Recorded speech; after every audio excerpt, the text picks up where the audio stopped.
जय हिंद बच्चों। अगर आप कक्षा 10 के छात्र हैं और अर्धवार्षिक परीक्षा 2025 और 26 विषय संस्कृत की तैयारी कर रहे हैं तो ये वीडियो आपके लिए काफ़ी ज़्यादा इम्पोर्टेंट होने वाला है। बच्चों, आज हम लोग लेटेस्ट पैटर्न पर आधारित विषय संस्कृत विषय का एक इम्पोर्टेंट क्वेश्चन पेपर लाए हैं जो कि आपके हाफ ईयरली एग्जाम में पूछा जाएगा। बच्चों, ये क्वेश्चन पेपर आपका एनसीईआरटी बेस्ड क्वेश्चन पेपर है जो कि आपके हाफ ईयरली एग्जाम के लिए काफ़ी ज़्यादा इम्पोर्टेंट है। इसमें बच्चों आपको सभी के सभी इम्पोर्टेंट क्वेश्चन ही देखने को मिलेंगे। अगर बच्चों आप लोगों ने इस क्वेश्चन पेपर की अच्छे प्रकार से प्रिपेयर कर ली तो मैं दावे के साथ कह सकता हूं कि आप सभी लोगों के एग्ज़ाम में 60+ मार्क्स 100% आएंगे। तो बच्चों, आज हम लोग इस क्वेश्चन पेपर को करेंगे सॉल्व और देखते हैं कौन कौन से आपके क्वेश्चंस आपके एग्ज़ाम के लिए इम्पोर्टेंट बन सकते हैं। तो बच्चों, सबसे पहले आपके एग्ज़ाम में खंड का आएगा जिससे आपके 20 नंबर के आप लोगों से क्वेश्चन पूछे जाएंगे। तो बच्चों, यहाँ पर जो आपका पहला क्वेश्चन है वहाँ पर आपको गद्यांश दिया गया है और आपको गद्यांश को पढ़ना है, फिर आपको इन प्रश्नों के उत्तर देने हैं। तो बच्चों, यहाँ पर आपका जो पहला क्वेश्चन है, काव्यस्य मुख्यम प्रयोजनम किम स्वीकृतम, तो इसका जो हमारा राइट आंसर हो जाएगा ऑप्शन नंबर ए हो जाएगा। कौन सा हो जाएगा? ऑप्शन नंबर ए, नैतिक विकासा। क्या हो जाएगा? नैतिक विकासा। इसके बाद आपका यहाँ पर क्वेश्चन नंबर 2 है, अयम गद्य खंडा पठाद ग्रहित, तो इसका जो हमारा राइट आंसर हो जाएगा ऑप्शन नंबर आ हो जाएगा, नैतिक मूल्यानि। क्या हो जाएगा? नैतिक मूल्यानि। इसके बाद आपका यहाँ पर क्वेश्चन नंबर 3 है, वेदों की संख्या कितनी है? तो बच्चों, वेदों की संख्या 4 है। तो कौन कौन से हमारे 4 वेद हैं? एक तो हमारा यहाँ पर सभी को पता होगा कौन कौन से हमारे 4 वेद हैं। एक हमारा ऋग्वेद है, एक हमारा यजुर्वेद है, सामवेद है, अथर्ववेद। तो हमारे 4 वेद ये हो गए। इसके बाद आपका क्वेश्चन नंबर नेक्स्ट है, अष्टाध्यायी ग्रंथ के रचनाकार कौन है? तो अष्टाध्यायी रचनाकार के रचनाकार कौन है? वो हमारे हैं पाणिनि। कौन है? पाणिनि। इसके बाद आपका क्वेश्चन नंबर नेक्स्ट है, कितने प्रत्याहारों में स्वर वर्ण आते हैं? तो 3 इसका हमारा राइट आंसर हो जाएगा ऑप्शन नंबर बी। ठीक है। इसके बाद जस प्रत्याहार में आने वाले वर्ड हैं, तो जस प्रत्याहार में आने वाले वर्ड हैं जा, बा, गा, अड़ा, दा। तो यहाँ पर आपका ऑप्शन नंबर दा वाला करेक्ट आंसर हो जाएगा। इसके बाद यहाँ पर आपका क्वेश्चन नंबर 7 है, टवर्ड का उच्चारण स्थान है। तो टवर्ड, ठीक है, तो टवर्ड का यहाँ पर आपका उच्चारण स्थान कौन सा होगा वो यहाँ पर आपसे पूछ रहे हैं। तो टवर्ड का हो जाएगा मूर्धा। क्या हो जाएगा? मूर्धा। ठीक है। इसके बाद आपका क्वेश्चन नंबर यहाँ पर 8 है, निम्न में से कौन तालु वर्ड है? तो निम्न में से कौन तालु वर्ड है, ये यहाँ पर आपसे पूछ रहे हैं। तो इसका जो हमारा राइट आंसर हो जाएगा ऑप्शन नंबर चा। कौन सा हो जाएगा? चा वाला यहाँ पर आपका राइट आंसर हो जाएगा तालु वर्ड के लिए। सा, सा, हा वर्ड कहे जाते हैं। तो आपका जो सा है, सा है, सा है, हा है, ये वर्ड कौन से कहे जाते हैं? ये आपके ऊष्म वर्ड कहे जाते हैं। कैसे कहे जाते हैं? ऊष्म वर्ड कहे जाते हैं। प वर्ड है, तो प वर्ड जो आपके हैं ये कौन से हैं? ये आपके स्पर्श व्यंजन है। कैसे हैं? स्पर्श व्यंजन है। कैसे आपके हैं? ये स्पर्श व्यंजन है। इसके बाद आपका यहाँ पर क्वेश्चन नंबर नेक्स्ट है, यहाँ पर कह रहे हैं कि कर्म कारक में कौन सी विभक्ति होती है? तो कर्म कारक में कौन सी विभक्ति होती है? वो होती है द्वितीया विभक्ति। कौन सी होती है? द्वितीया विभक्ति होती है। इसके बाद यहाँ पर कह रहे हैं कि उद्देश्य परिषद पाठा में किसकी सभा हुई थी? तो उद्देश्य परिषद में किसकी सभा हुई थी? वो हुई थी पक्षियों की। किसकी हुई थी? पक्षियों की सभा हुई थी।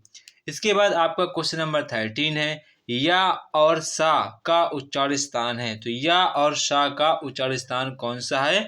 वो आपका है तालु। कौन सा है? तालु। तो यहाँ पर आपका ऑप्शन नंबर बा वाला करेक्ट आंसर हो जाएगा। ठीक है। इसके बाद क्वेश्चन नंबर आपका नेक्स्ट है क्वेश्चन नंबर 14। क्वेश्चन नंबर 14 यहाँ पर कह रहे हैं कि यड़ प्रत्याहार में आने वाले वर्ड हैं। तो यड़ प्रत्याहार में आने वाले कौन कौन से वर्ड हैं? तो आपको पता होना चाहिए। एक आपका या होता है, एक आपका रा होता है, एक आपका ला होता है, एक आपका वा होता है। तो यहाँ पर आपका ऑप्शन नंबर बा वाला करेक्ट आंसर हो जाएगा।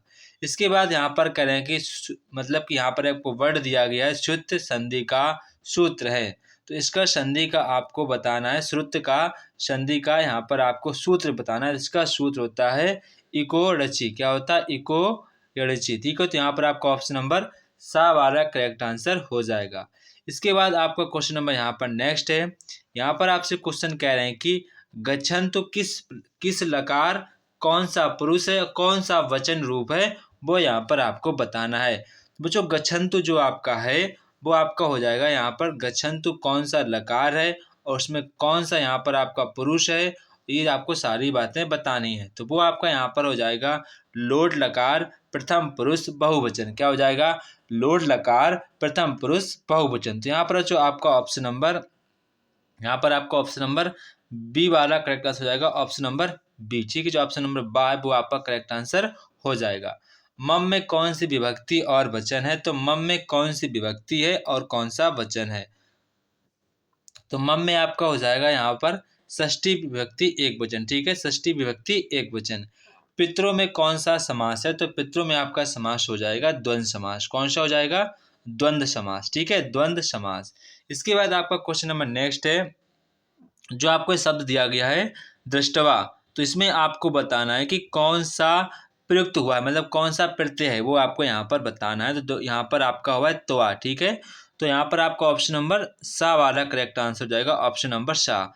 राम शब्द का पंचमी विभक्ति एक वचन रूप क्या होगा? तो राम शब्द का पंचमी विभक्ति एक रूप हो जाए आपका रामात। क्या हो जाएगा? रामात। ठीक है, तो यहाँ पर आपका ऑप्शन नंबर बी वाला करेक्ट आंसर हो जाएगा। तो ये थे बच्चों आपके 20 MCQ। बच्चों आपका एग्जाम में टारगेट होना चाहिए कि हमारे 20 आउट ऑफ 20 MCQ सही होने चाहिए। ये आप लोगों का टारगेट होना चाहिए कि हमारे एग्जाम में 20 आउट ऑफ 20 स्कोर रहे और ताकि हमारे मार्क्स भी अच्छे आ सके। इसके बाद बच्चों यहाँ पर आपका खंड खा है जो कि आपका 50 नंबर का रहेगा। ठीक है, तो बच्चों यहाँ पर आपका पहला क्वेश्चन कह रहे हैं कि निम्नलिखित गद्यांशों में से किसी एक का संदर्भ सहित आपको हिंदी में अनुवाद करना है। ठीक है, हिंदी में आपको अनुवाद करना है। तो आपका का वाला दिएगा, आपका खा, आप इनमें में से किसी एक का कर सकते हैं हिंदी में अनुवाद। सबसे पहले आपको लिखना होगा संदर्भ, फिर आपको बताना किस पार्ट से लिया गया है, वो आपको सारा कुछ बताना होगा। इसके बाद यहाँ पर आपको हिंदी में डालना, हेडिंग डाल देना हिंदी में अनुवाद, फिर आपको दोनों में से किसी एक गद्यांश का आपको हिंदी में अनुवाद कर देना है। ठीक है, इसके बाद यहाँ पर आपका क्वेश्चन नंबर 22 है, निम्न में से किसी एक पार्ट का सारांश आपको हिंदी में लिखना है। ठीक है, तो यहाँ पर आपको तीन विकल्प मतलब 3 ऑप्शन दिए गए, 3 पार्ट के नाम दिए गए हैं।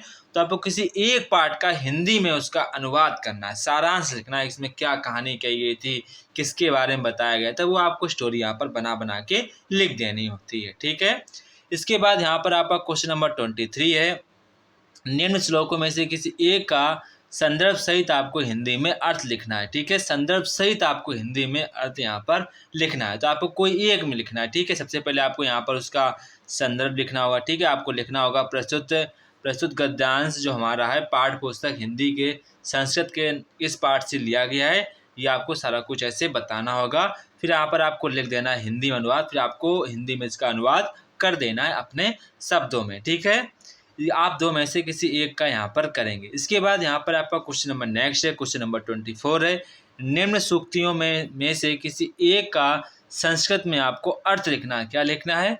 निम्न जो आपको 2 सूक्तियाँ दी गई हैं, इनमें से किसी एक का आपको संस्कृत में अर्थ लिखना है, मतलब कि हिंदी में नहीं, आपको संस्कृत में ही उत्तर देना है। ठीक है, इसके बाद आपका क्वेश्चन नंबर 25 है, निम्न में से किसी एक सूक्ति का हिंदी में व्याख्या कीजिए। आपका 3 नंबर का क्वेश्चन है। यहाँ पर आपको किसी एक मतलब की सूक्ति का यहाँ पर हिंदी में व्याख्या करनी है। काय में थी? ये आपकी थी संस्कृत में व्याख्या थी, ये आपकी हिंदी में व्याख्या है। ठीक है, इसके बाद आपका क्वेश्चन नंबर नेक्स्ट है, निम्न में से किसी एक पाठ के आधार पर यहाँ पर आपको पाठ का मतलब कि जो आपका मेन वहाँ पर रहेगा उसका यहाँ पर आपको बताना है। चित्रण के विषय में आपको बताना है, जो आपको यहाँ पर अच्छा लगे उसी के विषय में यहाँ पर आपको बताना है। ठीक है, इसके बाद क्वेश्चन नंबर 27 है, निम्नलिखित में से एक प्रश्न का उत्तर यहाँ पर आपको संस्कृत भाषा में देना है। ठीक है, किसी एक प्रश्न का उत्तर आपको संस्कृत भाषा में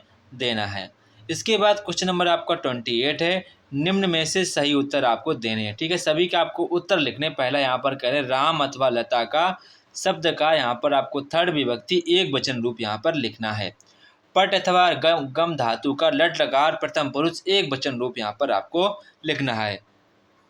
गुरवे नवा में गुरवे पद की विभक्ति यहाँ पर आपको लिखनी है। इसके बाद यहाँ पर आपका क्वेश्चन नंबर 29 है,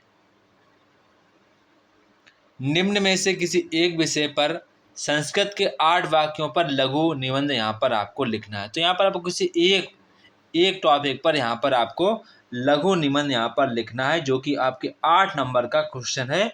तो आपको ध्यान रखना, ऐसे क्वेश्चंस में आपको हेडिंग बनाकर लिखना है, ठीक है। हेडिंग बनाकर आप लिखेंगे तो आपके कम नंबर कटने के चांसेस रहते हैं, ठीक है। तो आपकी पेजिंग भी जल्दी भर जाती है और आप अच्छे से लिख भी पाएंगे। इसके बाद यहाँ पर आपका क्वेश्चन नंबर 30 है, निम्न में से किसी एक शब्द में प्रकृति और प्रत्यय यहाँ पर आपको बताने, ठीक है। प्रकृति और उनका प्रत्यय बताना कौन कौन सा होगा, ठीक है।